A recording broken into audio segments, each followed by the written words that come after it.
The comments and statements made within the show are the opinions of the commentators and their guests, have not been evaluated by the FDA, and are in no way attempt to diagnose, treat, mitigate, cure, or prevent any disease or illness. The contents of this show are not to be construed as medical advice. If you have a health condition or health concern, please contact a licensed, qualified healthcare practitioner. Hi, everyone. I'm Nan. And I'm Tom. And this is a supplement super sleuth. That'll be me. And the herbal storyteller. And that definitely would be me. And together, we're going to take a peek behind the curtain of the natural products industry. We'll be sharing naturals in the news, dispelling lots of myths, interviewing key players in the industry, and highlighting our favorite herbs and supplements. So with that, let's pull back that curtain and see what's there. Hey there. Hi, Tom.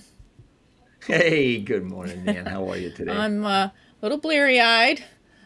Yeah, Ari, one of my 3 Italian greyhounds, he had his tooth extracted yesterday, and but that was it was high drama last night. The moaning. The poor baby. He's the baby. He's the baby of the family. So I was up all night. He had a tummy ache. He was vomiting.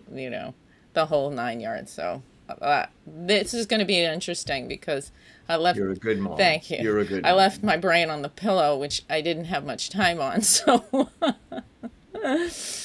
anyway, you seem chipper. Well, what is it? I woke up breathing, so everything else is going well. So it's 5:30 in the morning where you are in California. That's crazy, but you're really dedicated. So, all right. Well, we'll start with our naturals in the news, like we always do. All right. Mm-hmm. I love it. I got a really good. What do we got? Oh, I have a good headline here, and it's again. I'm not making any claims, but the headline was interesting, so I wanted to share it. A comparison of gut microbiome, so the bacteria that live in our entire gastrointestinal tract, they everywhere, right? There's more of them than there are of us, really. So they were studying multiple sclerosis patients, subjects, and they were looking at their gut microbiome.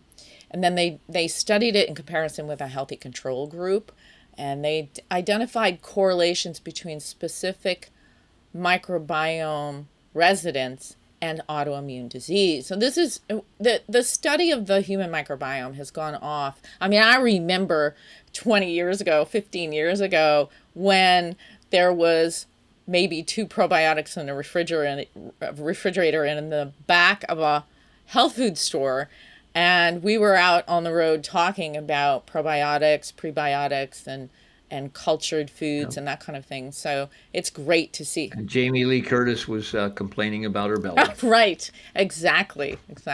So the study findings highlight the potentially important role of microbiome in multiple sclerosis and its interactions with the host's immune and dietary factors. The author writes, our data suggest that the microbiome diversity is an important indicator of the gut microbial diversity in MS patients and may be more sensitive than the bacterial diversity in response to MS-associated gut microbiome changes. They assert that modulating gut microbiome through diet, environment, and exposure to different climate promotes fungal diversity and can optimize immune responses, which could help reduce the pathogenesis of multiple sclerosis. So they're not saying it's a cure, but what they're saying is, yes, diet, beneficial bacteria that are host in your body, the environment that you live in, do have some impact and can probably alleviate some symptomology. So that's pretty promising. I like that. That is really wonderful. Yeah, I've had friends who have had MS. They're sadly no longer with us, but yeah, that would be amazing. Yeah, absolutely. That would be really amazing. Yeah. Well, I saw one that I thought was fairly interesting, and not because I'm a child of the 60s or anything like that, but there was a news piece about the fact that it was back in December, where there's the University of Washington. There's a research group there that wants to conduct a pioneering study to investigate the effect of psilocybin-assisted psychotherapy. Yes. And to see what kind of an effect it'll have on medical professionals who are experiencing depressive syndromes and symptoms. Yes. So, where's Patch Adams when we need him? Right. He was all about laughter, right, Tom? Yeah, he was all about laughter and feeling good. And I can imagine, going through this experiment and having Patch Adams show up with a great big red nose while you're on psilocybin. It would be really kind of But it really is, microdosing of psilocybin is really gaining some traction. It's legal in Colorado, and yeah. and I Los Angeles yes, and that's Colorado. right. There's some very definite places where it's being pioneered. And University of Washington, it makes perfect sense. That's up in psilocybin heaven up Yes, there. it is for sure. Great. Got anything else? Well, let's see. Remember how we were talking about adulteration Yes, and last last time, time. and literally there's another one that I wanted to talk out because now it's interesting that they're starting to find that there are some petrochemical, as in petro like gasoline, petrochemically derived curcumin in turmeric root and rhizome extract products is being found. And this is really, creating another one of those stirs about, okay, we need to have better labeling accuracy.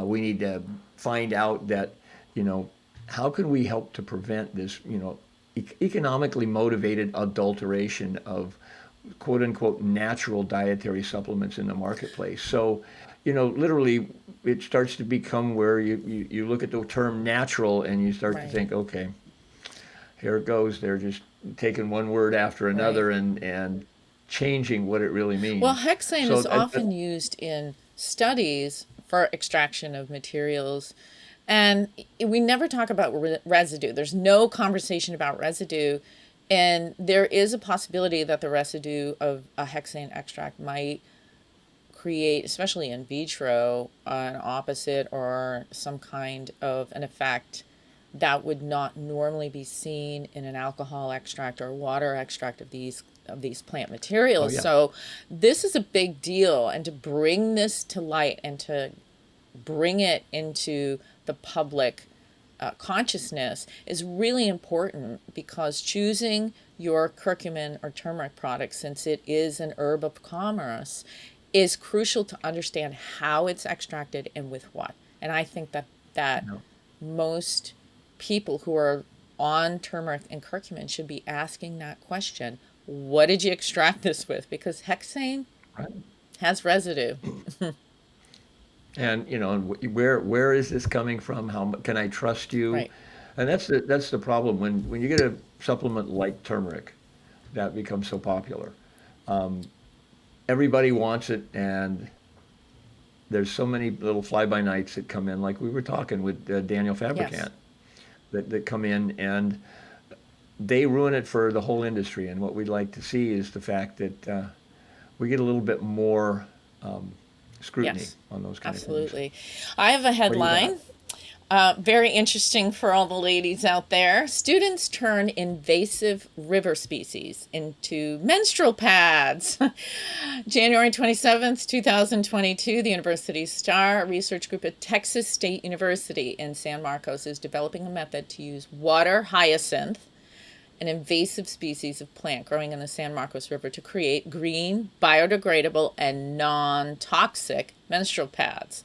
So, first of all, you know a lot about river hyacinth, Tom, and it is a crazy grower. It's like kudzu, Yep. right? It just starts growing. Yes. It's invasive. The kudzu of the waterways. Yes. Exactly. But I remember in the 80s, there was a huge public conversation about toxic shock syndrome. Say that 10 times fast. Right. And Especially first thing in the morning, exactly, right? on 2 hours sleep. And it was really related to tampons for women. And it was a huge thing, and all of a sudden disappeared. And the conversation sort of went away. But the issue about what are you putting close to that part of your body still remains. So a lot of tampons and pads are made with petrochemicals and synthetic fibers. And a lot of people think, well, that's not going to get internal, and that's not true. It can very well become internalized. So using something that's natural, plant-based, and biodegradable for young women, I am absolutely a Joan of Arc about, because I don't think we understand the full impact of these plastics and exogenous synthetic materials on our body long term. And I think it's really important for women to think about that. So I love this. I think it's a great headline, and I wanted to share it. Yeah, well, and remember, it reminds me of when we had our conversation with Autumn Bloom, and she was talking about the sunscreens. Yes. And the things like oxybenzene, that when you put it on your skin, it appears in your urine less than an hour later. Yes. Actually, she said 20 minutes, but that's okay. Did she say 20 minutes to an hour. I was trying not to be so terrified.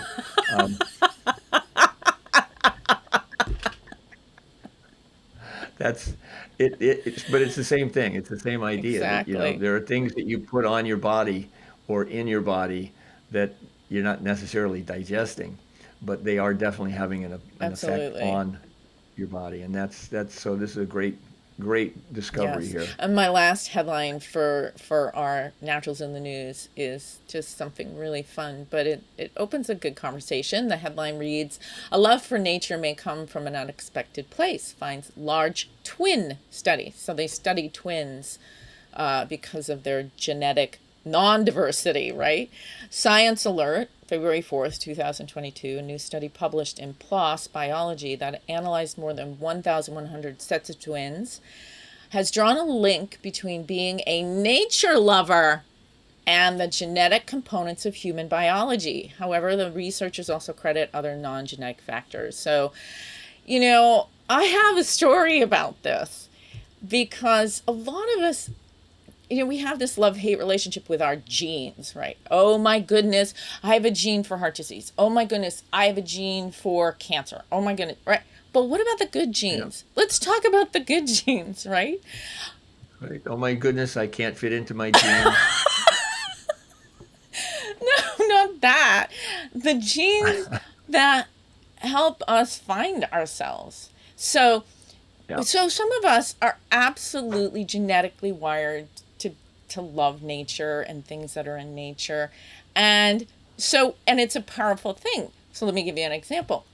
My older sister, Margaret, pretty cool person, very well educated, Wellesley, master's in music and languages, speaks 3 languages or something. Her and her husband go to Italy because we have roots, distant relatives, if you will, in Italy. And she says to me when she gets back, this was years ago, she says, "Nancy, I can't believe it. I went to the town that we're from called Castello or Castelchiodato." And she said, "All the pharmacies have Angelini on them." And I said, "What?" She said, "Every single pharmacy in that town says Angelini." And I said, "Well, did you ask what that's about?" She said, "Yes." She said, hundreds of years ago, the Angelinis were the herbalists. And she said, now they're the pharmacists. And of course, that makes tons of sense. My father had his analytical chemistry degree in food science and worked with plant material his entire, and so I had no choice. It was written in my genetic material to be. That's exactly right. And so this is leading to summer. We have a really special guest today that I am so excited to introduce. Silvia is a friend of mine. She's been a colleague in the industry forever. She's been doing incredible work outside of her career.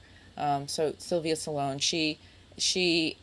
I'm not going to ruin it because I want her to introduce her 501c3 project that she's doing, but I cannot wait for her to come on. So I am going to very appropriately play our special introduction music and bring her on in a really great way.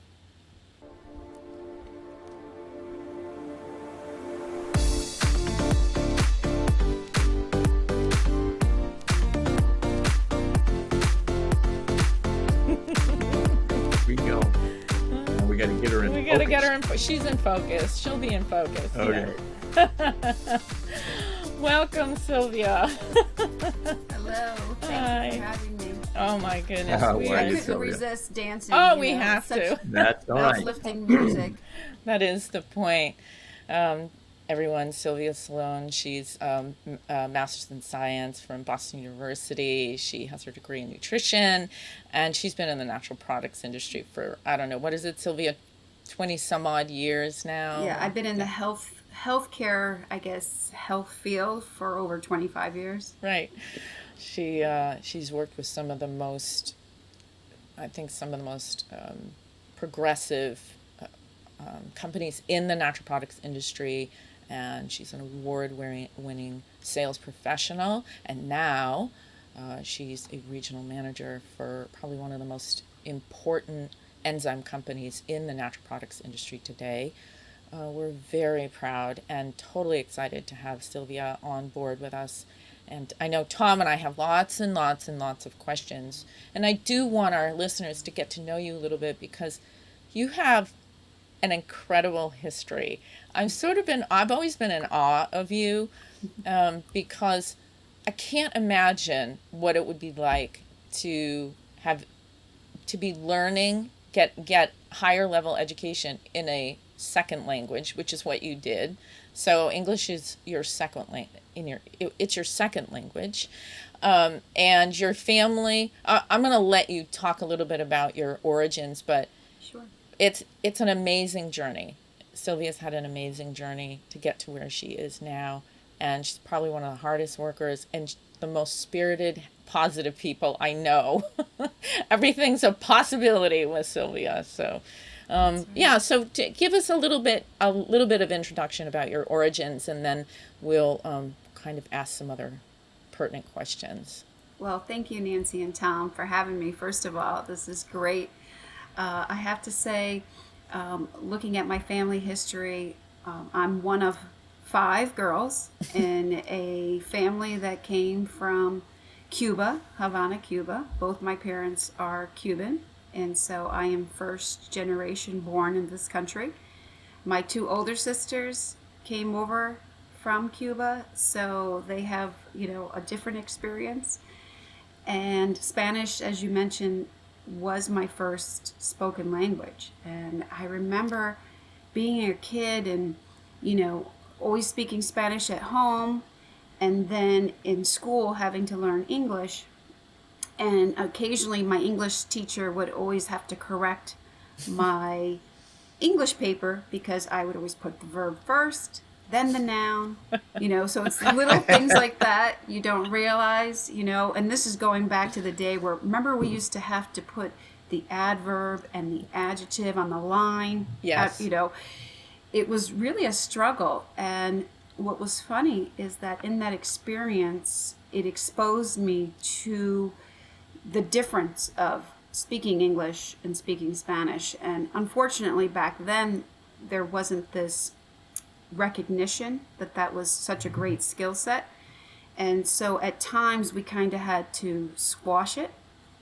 And so English was started to speak more at home, and then Spanish was really kind of reserved for family time, or of course when my parents wanted to say things about us that they didn't want us to know. But I always had the ear, so I always knew what they were saying. But it was the love of learning that I've had my whole entire life, always kept that desire in me to keep that skill. And I am so thankful for that, because it has helped me throughout my whole career. And just personally, interactions with people. Spanish is the second most spoken language in this country, and yet it often goes ignored. And so I am blessed to be able to, understand and comprehend both languages. Yeah, it's I'm always incredibly. First of all, I think it's really important to have more than one language introduced and at least utilized at some point in your life. And Yeah. I did study French, but help me, right? When I go to Canada, it's Right. Oh, I got to start all over again. But it's wonderful that you have that skill. It opens your mind, broadens your skill set, and allows you to communicate. And you are an exceptional communicator, Silvia, really. And you went to school. Well, it's what's interesting about it too is the fact that when you're going to school and learning all those different subjects, but you're learning them in a different language, that's a real challenge. I've been through that, Sylvia. Oh, that's right. You went to France, didn't you, Tom? I lived in France for 2 years when I was a freshman and sophomore in high school. Wow. And went to a NATO-based school, so it was all of the dependents of NATO children, but it was because we were living in France, all of the classes were in French.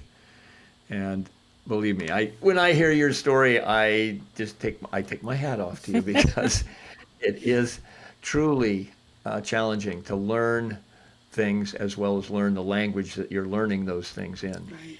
And then you went to college and went to Boston University, and I remember our conversations about that too. And you were really interested in the sciences and in nutrition, and yes. You did study that. Well, what's funny is I started off with an engineering degree. I don't know if you knew that. I didn't know that. Yeah, all of my sisters were engineers. So 2 were chemical and 1 was mechanical. And so, wow. Electrical. And what's interesting is I thought engineering was the only thing available. So I decided, looking at engineering, I was very interested in the medical science. So I started my college career with biomedical engineering. That was my first kind of, love interest, and it became something that was a little bit of a struggle.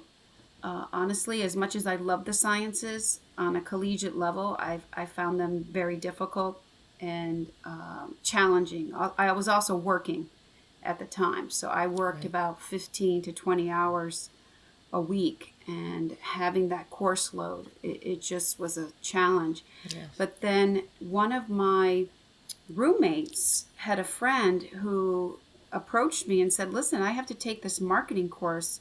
Do you want to take it with me? And, it seemed like, I looked at all my electives. I needed to take a marketing course. And I said, sure, I don't know, intro to marketing sounds like pretty benign. I'll take it, and I loved it. And it was the ease of finally feeling like, I got this. As much as I loved the challenge of the sciences, I loved it, but it was always a lot of struggle and work, and it didn't come always naturally. I had to really memorize and practice things, where marketing and economics just came so simply. And so I thought to myself, oh dear, I wonder if I could change my major. Now, think about this. This is the end of my sophomore year. Oh dear. So I've already gone 2 years into a 4-year degree, but something just said in my heart of heart, maybe you should really look at a different career path. You love the sciences. Yes, the sciences are part of your DNA, as you mentioned earlier in your program. Science is definitely in my DNA. And yet, this other area seems like something that it comes natural. So what I did was I met with advisors, and at the time, now this is dating myself, but there was this degree called International Relations. Imagine. BU was just starting to introduce this, and I was one of the first to graduate with a degree, and it was this combination of science and philosophy, economics. I mean, it was really a broad spectrum degree, and so I ended up graduating with a degree in international relations and a minor in business. That's amazing. So that's how you made the leap from where you started in the sciences to medical device sales, right? Yes. So after my graduation, I wanted to always work for a company that was medically inclined, right? And an opportunity came up to work for a company in the, and this is actually after selling copiers. So I did have a small stint in selling copiers, Oh, the steps we take. Yes, yes. But I will tell you that foundational focus that I was able to receive in that training. I mean, as one of my friends, I like to tell her, you can sell ice to Eskimos. I mean, it's just, you just really get that foundation. And so transitioning to a medical device company just seemed like a natural progression. And I loved it and did it for quite some time. And you were good at it. I mean, Yes. you were an award-winning sales professional with that. Yeah. President's Clubs. And then what happened? Because now you're in the natural products Yes. industry. So that's you're way over here on the left bank. Exactly. I went from here to there. Yeah. Right. So I actually had a health crisis. Unfortunately, in that medical diagnostic profession, high stress, always on the road, eating very poorly, not exercising, not taking care of the body as the body should be taken care of. And what happened was this health crisis was really my eye-opening experience that led me to search and look for companies that were more inclined with my own belief, helped me transition out of the medical diagnostic into a nutrition focused. But then when I looked at that nutrition focused product that I was promoting, I realized it had ingredients that I couldn't support any longer. And so this desire within me to find a company or to find companies that aligned with healing the world, healing the people in this planet, really looking at mission-oriented companies. It's not just about the dollar. I really was putting that out to the universe because that's what I could feel, that this is what I needed to do. I mean, I love sales. I'm very good at it. But I needed to find a company that could represent, or I could represent, products that I would truly believe in. And then we met. Yes. And then we met. And then we met. We worked together for quite some time. We had a ball and we did Yes. some incredible things. Pioneers. Yes, we really were out there, weren't we, Silvia? Yes, It was we were. great. And I loved every minute of working with you and being in the trenches with you. And now your career just keeps booming. But outside of the career, something happened. And of course, I want to go back to, and Tom and I were talking about this when we were talking about bringing you on the show. And I said, well, even her name. And Tom said, oh, yeah. What did you say? You said... Oh, yes. So... It's like Sylvan. Sylvan. It's like the forest. Right. Sylvia, she's of the forest. So then, her incredibly challenging and demanding career wasn't enough for Sylvia.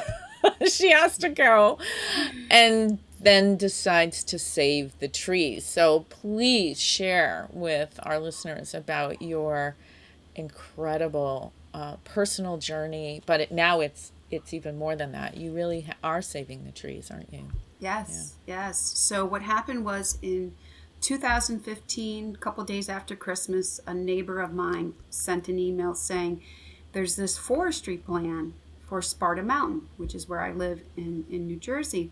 And the state is looking at, logging the mountain. And I said, what? So like you, Nancy and Tom, you guys investigate and do all the hard work. It was an 87-page document with appendices that went up to thousands of pages. I stayed up till about 5:30, 6 in the morning. So I started the project, I think, like after dinner, so let's say 8. And I'm going through all this material, and all I kept thinking was, no, this is horrendous. Why would the state want to do this? And why are there's these groups that are advocating for logging when we're in a climate crisis, right? So I remember I was so impassioned that I went upstairs to go wake up my husband and tell him, we gotta stop this. And he's like, what are you doing? And I'm like, I gotta tell you about this. And so he recognized right away that I had that force and that energy to really help nature, because when you think about it, nature, we have to be the voice of nature, right? And this initiative, it's called the Young Forest Initiative. It's not just happening here in New Jersey, which, by the way, is the most densely populated state, and we should keep all of our canopy trees, but it's happening nationwide. In Massachusetts, for example, there's places like the Quabbin Reservoir, there's the Muddy Brook, WMA. Public lands right now are under attack because many of the trees in the oak, in particular species, are at a very valuable timber value. And so what's happening is this Young Forest Initiative is a propaganda greenwashing program to try to spin to the public that it's okay to log your public lands. And so I started to get involved with local chapters of environmental groups, met with people, went to towns, gave presentations, and really started speaking from the heart that, we should not be doing this. And we've made some significant inroads. If anybody, any of your listeners knows, doing environmental work is probably one of the toughest things you could be involved in. We're not paid for any of our efforts, but I have never felt more impassioned and knowing that this is so wrong, especially in today's climate crisis that we're in, and all the research. I mean, you guys are the researchers on this supplement super sleuth, right? But the research all points to intact, canopied, forested lands should never be fragmented. They need to remain to help with carbon sequestration, reducing stormwater runoff, helping to prevent siltation, helping to prevent invasive species. You talked before about invasive species. As soon as you start opening up canopy forests, that ability of invasives to come in is, 100% available. Yes. And inevitable. And so... Yeah, and it go ahead, sorry. No, so this now has led us, our group, we decided during the COVID pandemic to become a 501c3. The name of our group is New Jersey Forest Watch, and we are a fully functional 501c3 with a scientific advisory, Congratulations. Forest Ecologist Board. We have a Facebook page called New Jersey Forest Watch, associated with Friends of Sparta Mountain. Sorry for the long name. It's happened? Okay. We have one too. Yeah. What happened is we were the Friends of Sparta Mountain initially, and then we realized, okay, this isn't just a Sparta Mountain issue. This is a New Jersey issue. And then we found out, wait a minute, this is really a national issue. So we are DBA in New Jersey as New Jersey Forest Watch, but our group is actually called Northeast Forest Watch, because we are truly trying to help educate the public that public lands are under attack right now. It's amazing to me. Yeah. Yep, and all for a buck. Yes, and what's happening, many of your listeners may not know, there's grant money available through the USDA Agricultural Division, where they literally view public lands as, think of it like our trees are like crops. And yet all of this and all of us on the call, we pay, many of us, to protect public lands, right? Yes. Like here in New Jersey, we have these lands called green acres that are publicly funded, and they belong to the people. And yet the state, typically it's usually the Division of Environmental Protection. In Massachusetts, it's called the DCR, Conservation Commission. Yeah. Yes. And so what happens is these individuals then profit. The loggers profit because they sell the trees on open market. The writers of these plans, these forest stewardship plans, make money because then they can get grant funding from the USDA. So it's really a public lands takeover. And how it gets greenwashed is they say, well, the trees in the forest are unhealthy, and we as men have to go in and manage forests.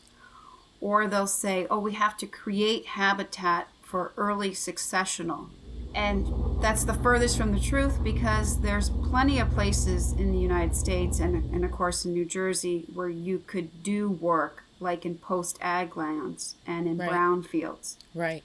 to have a younger type forest. You don't go into a maturing forest and cut down the best, healthiest trees to make a young forest. I mean, it's... Right. I mean, Sylvia, that it begs the question too. We're all moving away from paper. We're using computers. There's bamboo. There's hemp. There's all these other types of materials that are much more sustainable than our canopy trees. So I have a hard time understanding why they would want to take the canopy trees, and like you said, there are places where you can grow and you grow younger trees in areas where that kind of reforestation and plantation and reforestation is available. So why take the public lands? That's the big question for me. We set them aside, we're paying for them in our tax dollars. Why would they get permission to take them, and why would they when there's other options? So And part of the thing that happens too is we lose biodiversity when they take away the Sure. canopy like that. There's so many diverse species and plant life underneath that canopy that just goes away when they take it away. yeah, and Tom, I'm glad you brought that up, because that is something that all of these forestry plans completely ignore. What happens when that heavy equipment comes in, the soil inversion that occurs is just crazy. I mean, we've seen 3-foot rutting happening because of the large, heavy logging equipment. Oh my God. And to your point, Nancy, with regards to why this is happening or why it's being allowed, it's because public citizens need to speak up. It's the old adage, squeaky wheel gets the grease. Right. And what we have learned, and in doing this work now for more than 6 years, public advocacy is so needed.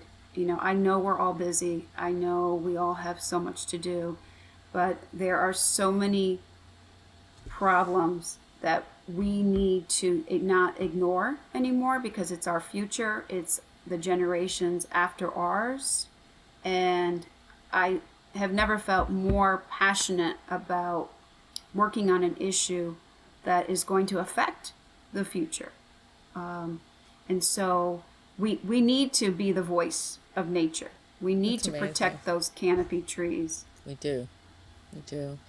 Gosh, I'm learning so much. And the last time we talked, you weren't a 501c3, but congratulations on being awarded that's a lot of work, becoming a 501c3. And I really do hope that we spread the word. I'm sure there are other sister associations in other states too that are doing and being motivated by some of what you're also doing. So we'd love to share that information on, when we post the podcast, we'll post all of that too. I think it's so important. I think in many ways people don't even know it's happening. Right. Right. I think so. And something that we've done, and I'll share with you, is we put up billboards because it seems as though you have to get in front of not only the public, but our elected officials. In Massachusetts, Governor Baker has allowed the logging. In New Jersey, it's Governor Murphy who's allowed logging. Tom, tell me again, your governor in California? Oh, that's Newsom. Okay. So all of the elected officials are allowing this logging to happen, and it's really just unconscionable when you think about, all the climate targets that we have to reduce the greenhouse gas emissions, and yet we have a natural solution. It's called leaving your intact canopied forest intact. And there's a movement called, or not a movement, but science-based, it's called Proforestation. There's been many papers written now about proforestation, and the science tells us that allowing intact canopy forests to mature is our best defense against the climate crisis that we're in. Yeah. And yet these other groups, and some of them will be very surprising, there's some environmental, quote, bird groups that are advocating for the logging. And for me, it's just been incredible understanding, why would you do that? And then you start to follow the money. And that's where all of a sudden it all makes sense. These young forest initiative plans are all funded, as I mentioned, through the USDA. And our role is we need to change the narrative. We need to work on doing more restorative work, doing more biodiversity, as Tom mentioned. I'm all for growing pollinator gardens, but let's leave our forests intact and not fragmented for all the reasons that Tom talks about, the mycorrhizal kingdom. Yeah, and it's interesting because preferentially bees will pollinate trees and larger, bushes like that than they will the smaller plants that people think of when they think of a pollinator garden. So cutting down the trees, especially as you've got a mature forest, you have smaller trees at the outer edges of the forest. And then you've got your really big, specimen trees, or what you might call grandfather trees, grandmother trees, in the center of the forest that are providing that canopy. And to cut those down, thinking that, well, okay, now we're going to have more bird species because we'll have more smaller plants that will be attracting those birds. It's kind of a crazy way to think about how to take care of your forest. And Sylvia, what I think about what you're doing is so wonderful is the fact that you're making people aware of the fact that we can't just trust our elected officials or those who are supposedly in charge of our resources. We can't just trust that, they have the best interest of the country going forward in mind, because there's so much economic motivation behind a lot of things that they do. Well said, Tom. Yeah, and there's a lot of spin. Like, for example, the logging industry no longer likes to use the word clear cut, because we all sort of know what clear cut means, right? But there's a term used called modified seed tree.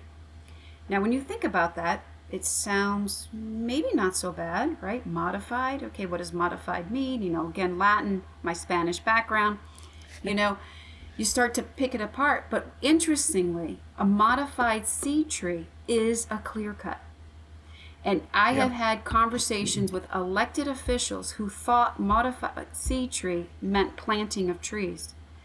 And so I had to particularly say to this elected official, I'm sorry to be the one to tell you this, but modified seed tree does not mean they plant trees. And the look on this individual's face was shocking.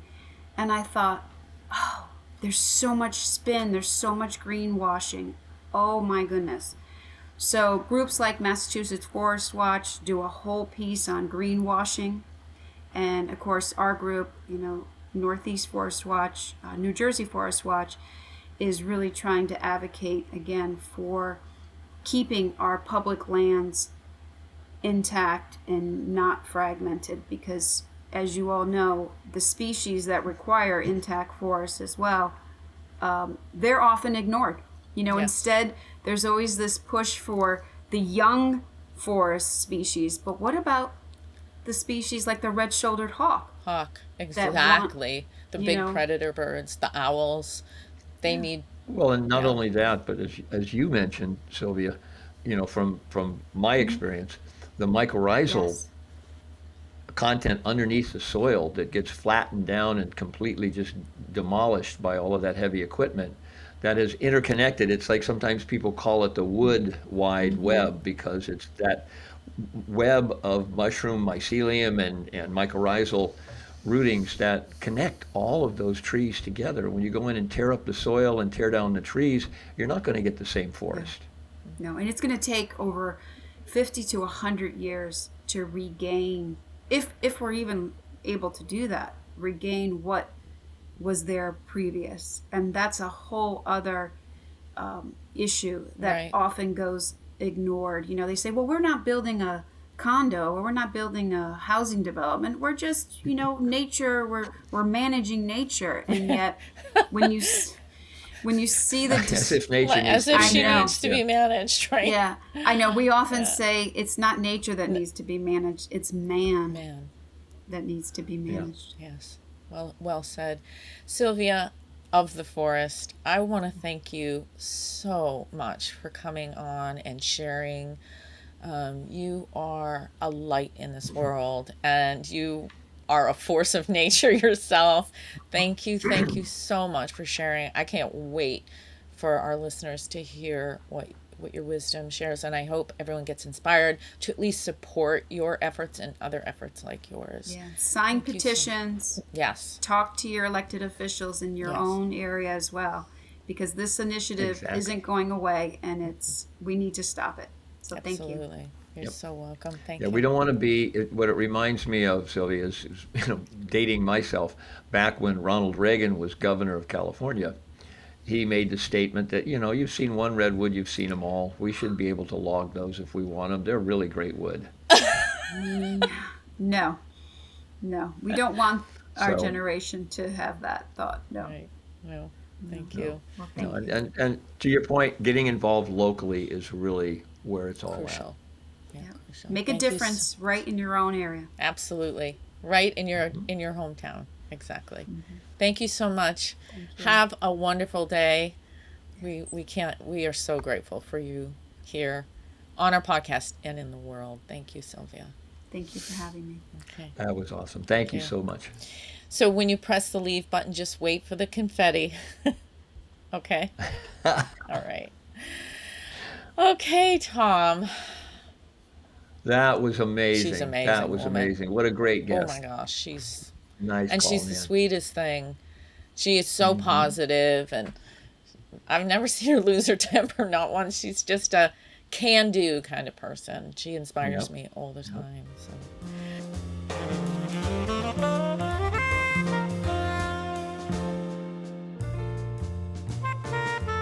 Okay, I'm gonna just get going right away because we spent a lot of time with Silvia, and very important that we did. She had so much to share. One of my favorite things is glutathione, and a lot of people are starting to hear about glutathione.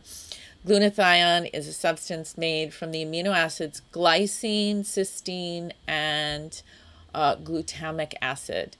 It is produced by the liver, and it's involved in tissue building, tissue repair, enzyme production, proteins, the basis for proteins that are needed in the body to rebuild itself and refresh itself. And it's also really crucial in the immune system and how the immune system functions. We need glutathione, reduced glutathione as it is in our bodies, for a lot of processes.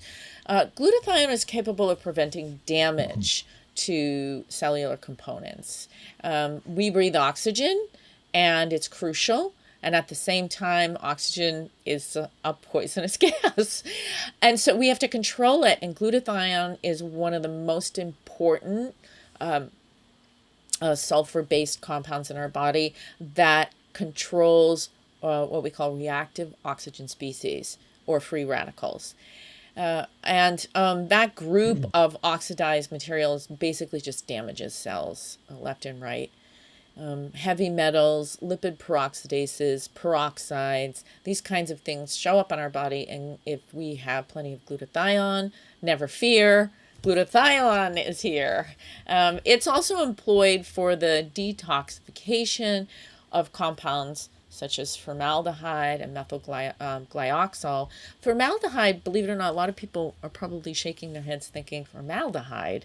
Well, it can off-gas, but formaldehyde is also a very minor byproduct of alcohol consumption. That is correct. You heard it here, and it's the truth.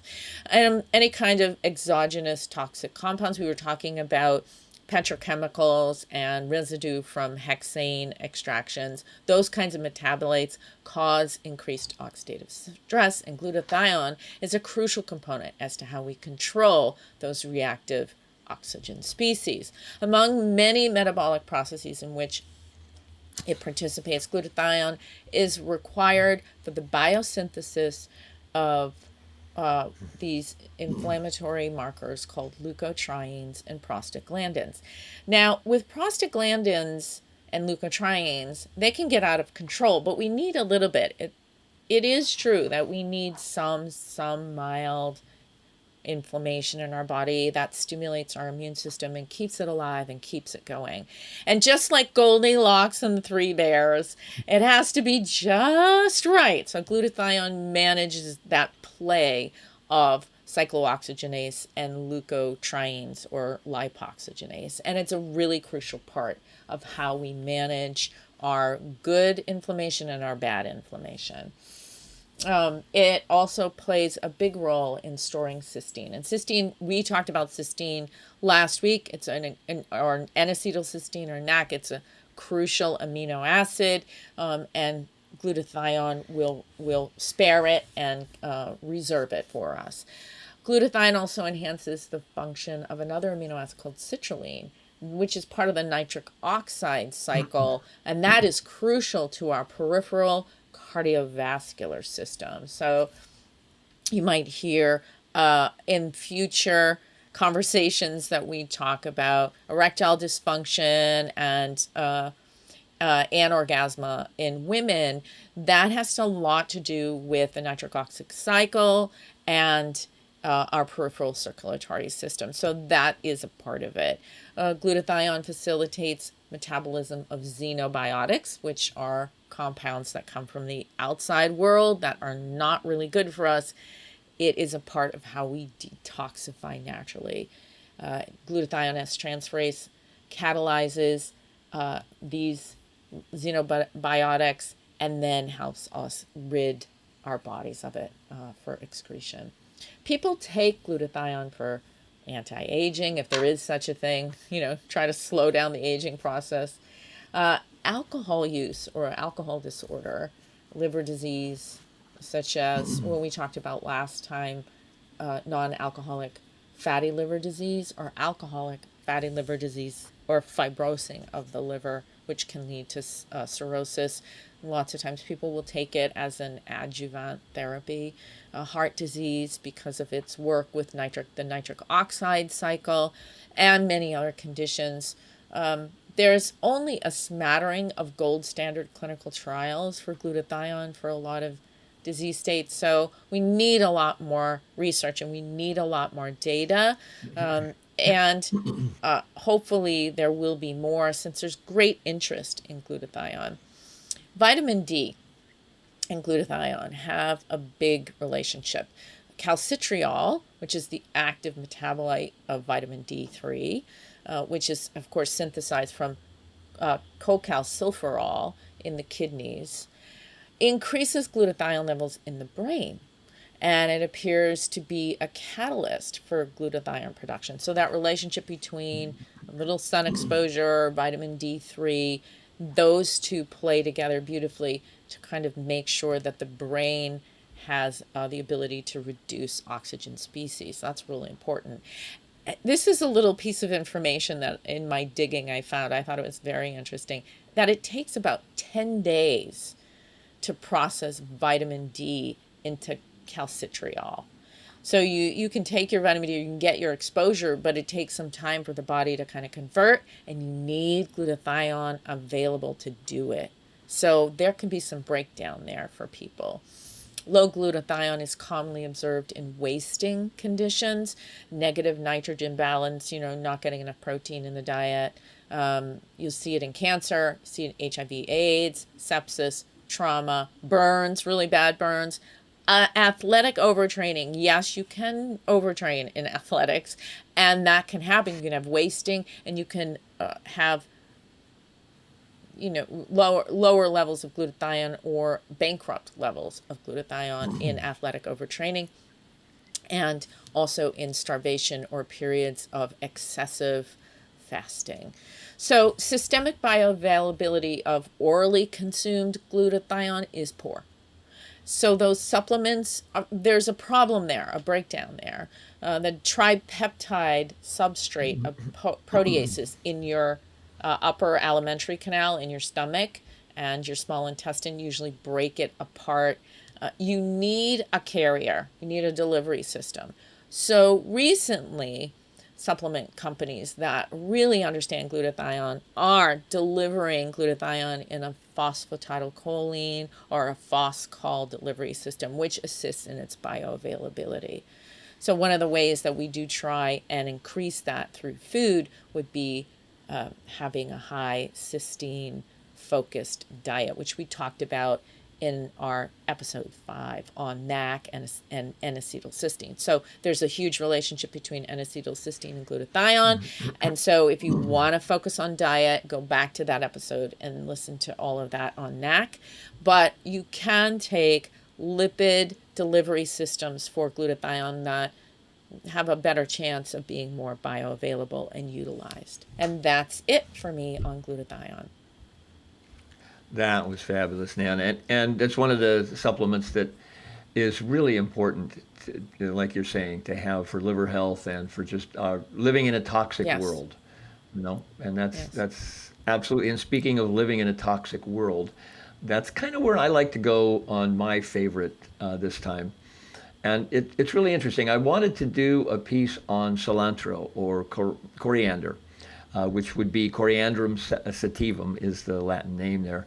And, it's a Middle Eastern spice. It was actually probably originated from the Eastern Mediterranean, but it very quickly spread throughout India and China, Russia, Central Europe, Morocco. And it's one of the oldest cultivated human spices. So not just wildcrafted, but oldest cultivated spice because it was so highly revered. And yet what was funny about it, when I started doing research on it, so many of the, herbal glossaries that I figured would have, okay, it's got to be a bunch of stuff here. Not a lot of stuff is talked about.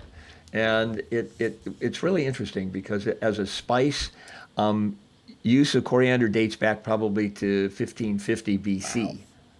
So that's not like 1550 AD, that's 1550 BC. And it was cultivated all the way back then. And medicinally, it was used as a stimulant, as an aromatic, as a carminative or a digestive herb.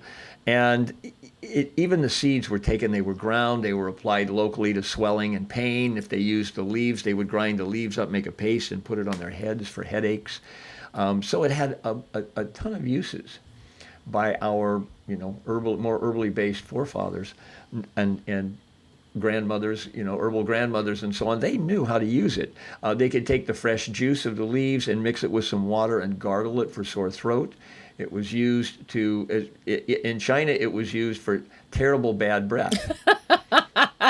Literally. Oh, that halitosis. Yes, that halitosis, and so when they've done clinical studies on cilantro, on coriander, they found that there are compounds in there that can help improve memory, and literally what they found is that it reduced serum cholesterol and brain cholinesterase. Is that how I pronounce it? Cholinesterase. Yeah, there we are. Cholinesterase. Sometimes my tongue gets tied.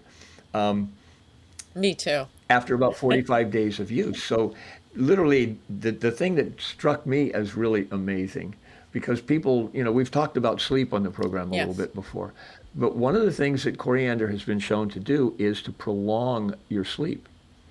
It can actually allow you to get better sleep. The seed or the leaves? And this is the water extract of the leaf, and you can use the seed as well, but it's the water extract of the leaf. So like a tea, a little coriander tea made in the evening and drunk is something that can help prolong the sleep. Now, some people think that, about the tea, I have to say this, some people think that coriander leaves taste like soap.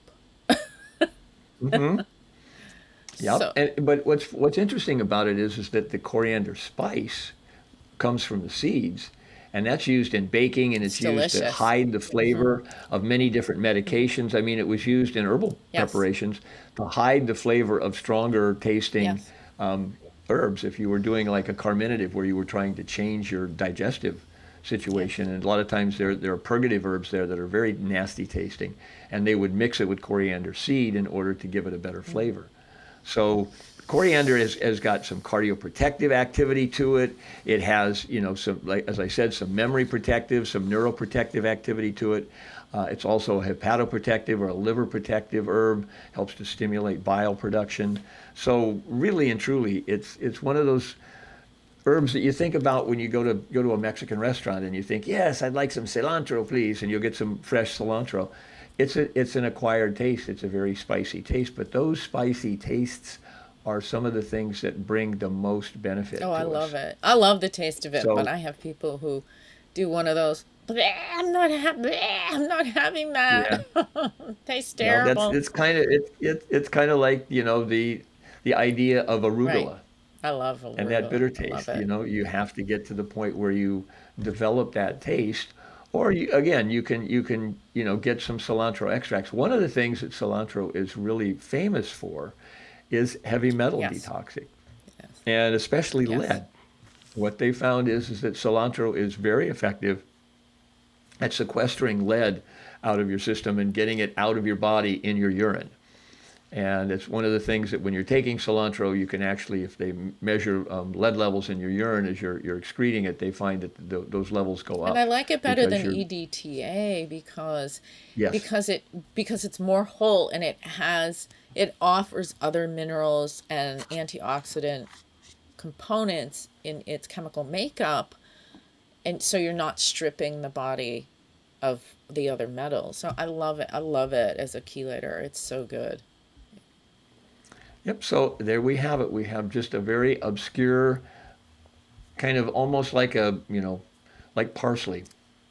There's so many benefits to parsley. One of these days we'll do parsley as well. But cilantro is like that little garnish that people don't pay much attention to, but it has so many profound benefits for our bodies. It's definitely a favorite, Tom. Definitely. Okay. So, So, you think people are wondering who we are? well, I think so. Who are these nerds? Yeah, exactly. What are they doing? What are they doing?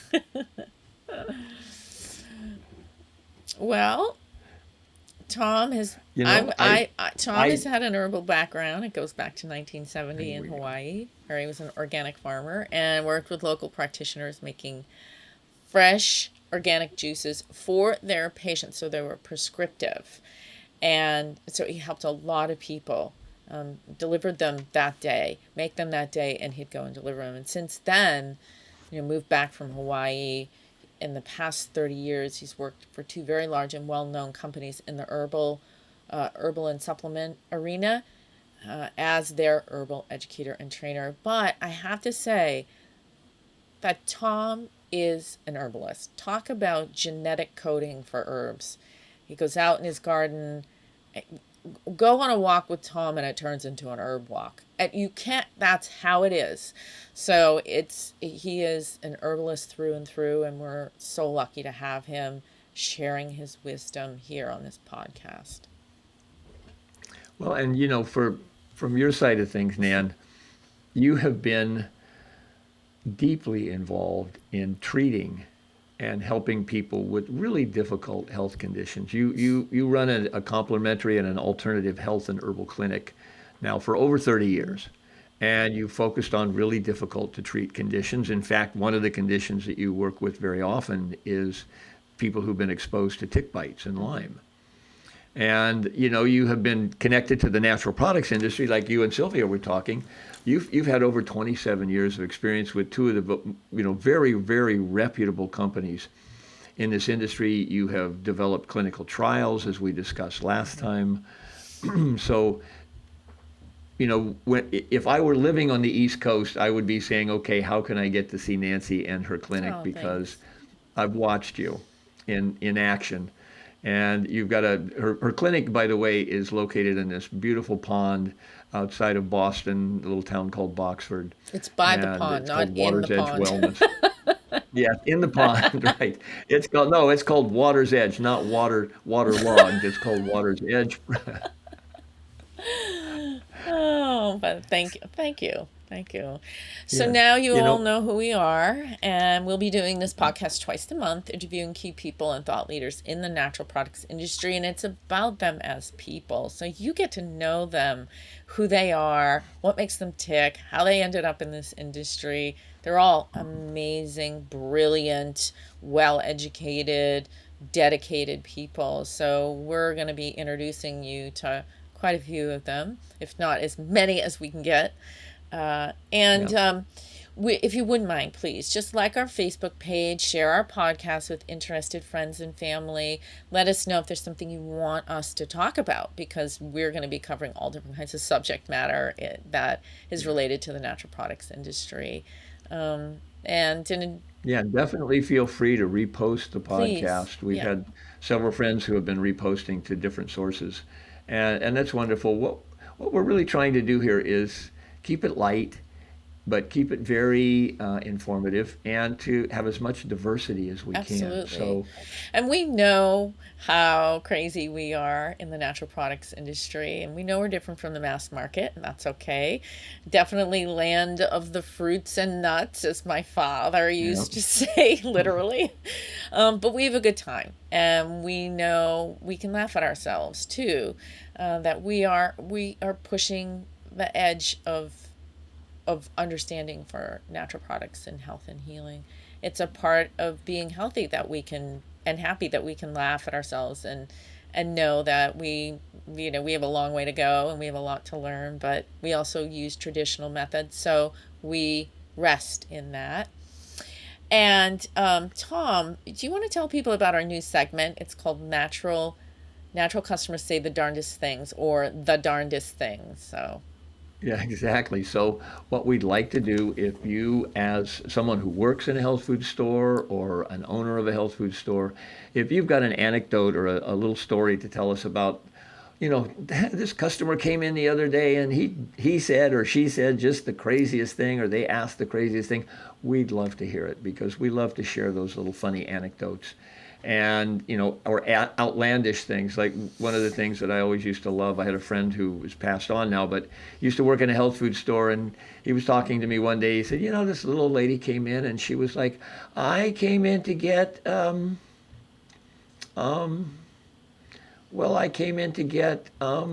he said, maybe ginkgo. That's it, ginkgo. Yes, I couldn't remember.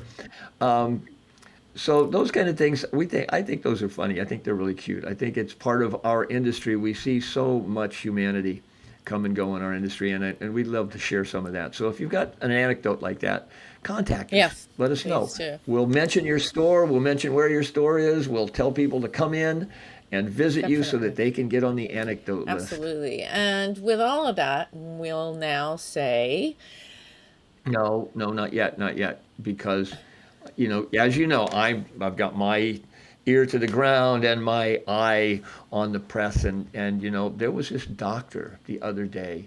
You know what? He got fired after looking at an X-ray of somebody's arm. why was he Can you fired for believe that? He looking? was looking at Why? he was looking at an X-ray of somebody's arm, and he started laughing. Oh. And they said, "What? Why are you laughing?" He said, "Well, this is humorous." Wah, wah. Wah, wah, Wah, wah, wah, wah, wah. wah. That's dad joke. That's another dad joke. Yes, that's a dad Okay. joke. All right. All right, everyone. Thank you so much for tuning Thank you in, so and we much. will see you again in a couple of weeks. Take good care All right. and smile. Keep Keep smiling. smiling. Okay, everyone. Until next time, I'm Nan. And I'm Tom. We'll have more great topics and guests in the very near future. So join us right here in 2 weeks as the Supplement Super Sleuth. And the herbal storyteller. Take another deep dive into the fascinating world of the natural products industry. See you later.